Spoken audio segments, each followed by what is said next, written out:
Hi, my name is Jakub Kochańczyk. I hope I'm audible. I was thinking about some opener, and I thought about some new words that I learned yesterday during the party and after party, but most of them were pretty curse words. So okay, I won't start with that.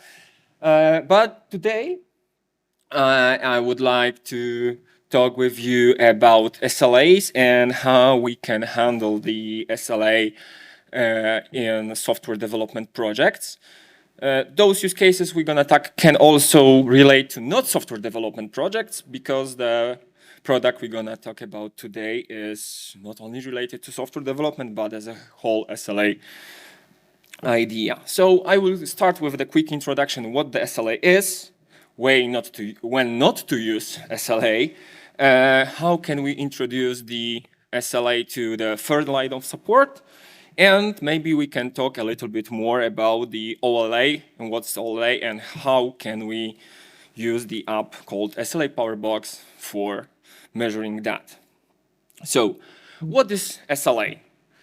Most of you probably are familiar with the term, but for those who aren't, SLA stands for Service Level Agreement. It's a contract between IT service provider and their customer. In most cases, we put something like availability in that contract, how long, when the service should be available. But also we put terms like time for first response, time for resolution, time for workaround. So we are tracking that metrics so our customers know that their needs and their requirements and the deadlines are fulfilled. And what's more important, you not only provide your services, but you need to be reliable. And you use that metric to prove and evaluate later that you are reliable for your customers. And when you should not use SLA. In most cases, when you have small informal projects, probably on the startup phase, when the measuring SLA, measuring time, can affect your efficiency and agility let's say, not in a good way because of the formalities related to that process. So, when we are talking about SLA, the ITSM model comes to our mind.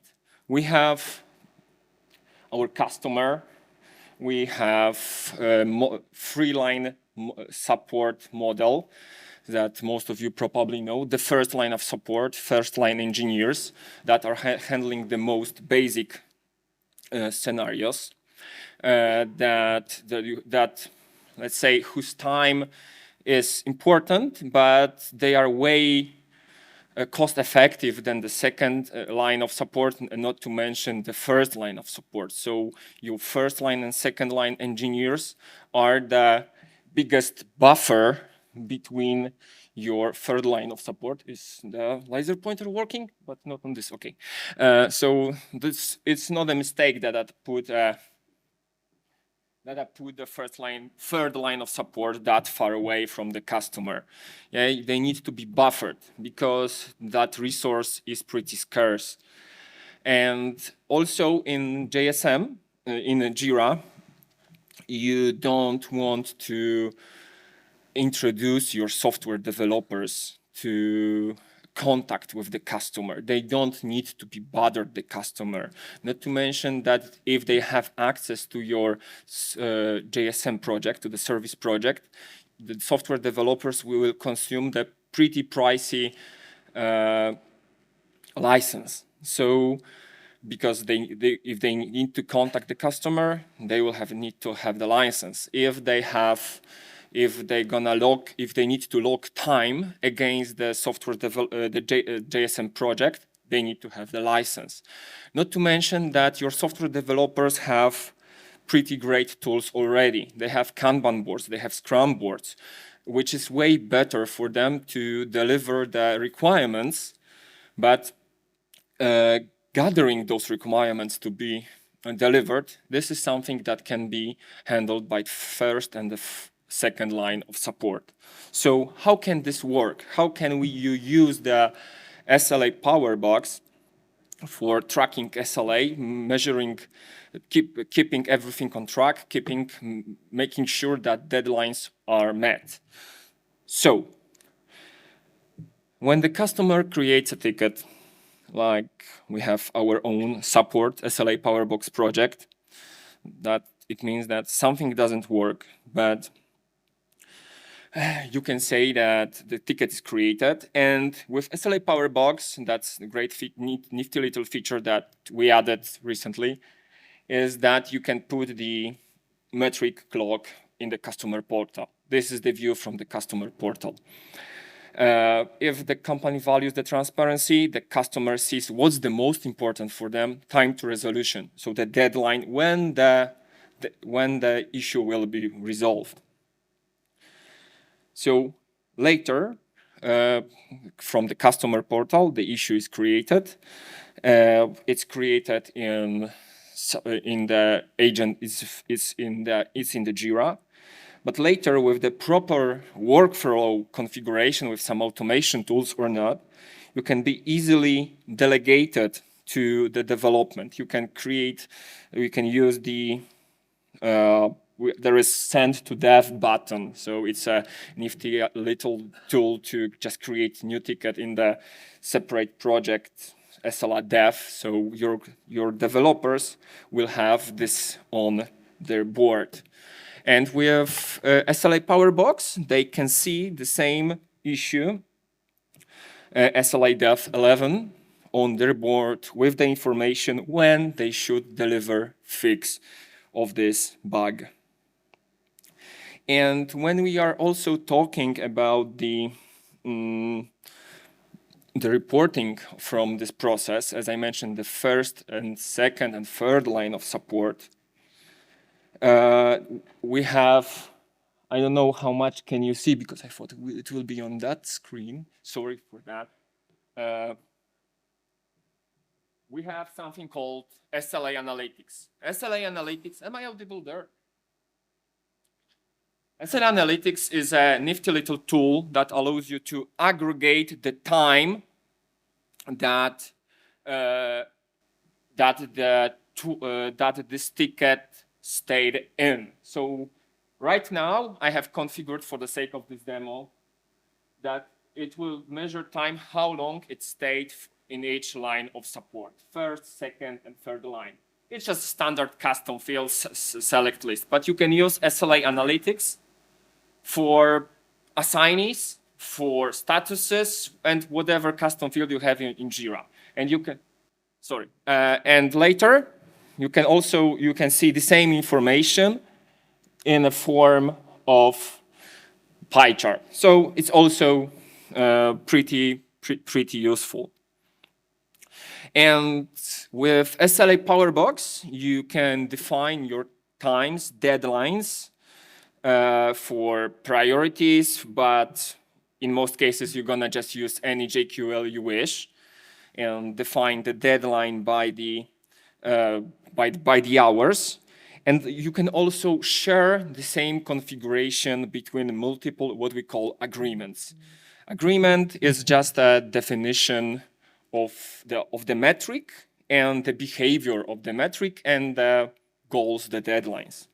So for this, we have the same time to resolution. That's the metric that's visible for the customer. And time for bug resolution is the same that's the same goals that the developers can see. So it's, let's say, really useful. And as we saw on the board, there are stories that don't have SLA clock on the board, why bugs have. So with the proper configuration of the SLA metric and the SLA agreement, only the relevant information is visible to and delivered to the proper users. And what about the OLA? OLA means operational level agreement, is a form of SLA, but used in most cases in terms of internal work between internal teams, but can be also applied to the external contractors, but which are working in the same Jira as we are. We are thinking about Jira software because we are talking about software development. So if you introduce your external contractors to your own Jira, you probably want to measure their performance, whether they are meeting deadlines. But on the other hand, whether you are working with internal or external contractors, and you are not working directly with customers, the rules of the SLA can be a little bit less strict. You won't have you might not have as complex or more as complex deadline definitions and very strict, like 24 hours, whatever. In most cases, you will come to some agreement with the developers between teams that we need this feature to be delivered within next week or 2 weeks. But on the other hand, when you commit yourself or the external team or team from external vendor commits to such deadline, you would like later to track and check whether whether they did deliver as they committed. So you can easily use SLA Powerbox for that, because in our goal definition, it's at the bottom, all the remaining issues. That's our SLA goal for agreed delivery date, so their commitment. You can use the custom field value that's put in the particular issue. You can either use the date field and select that this should be the end or beginning of the day. You can use number or numeric field for particular amount, days or hours, depending on your process definition. And later use this for in your regular software development process. We have some task that's created that display that SLA is currently not applicable because we haven't agreed to any deadline. But when we set the delivery date, which is regular date custom field available in the board, then the deadline is set. Yeah, we have 240 hours, and that's our time. That's the time for the team when they should deliver this particular fix or this feature, depending what's the case. That's these features and many more are available in SLA Powerbox. I was talking about features from SLA Powerbox for Jira Data Center, but we're gonna release this in foreseeable future, like in the next 1 or 2 months for cloud.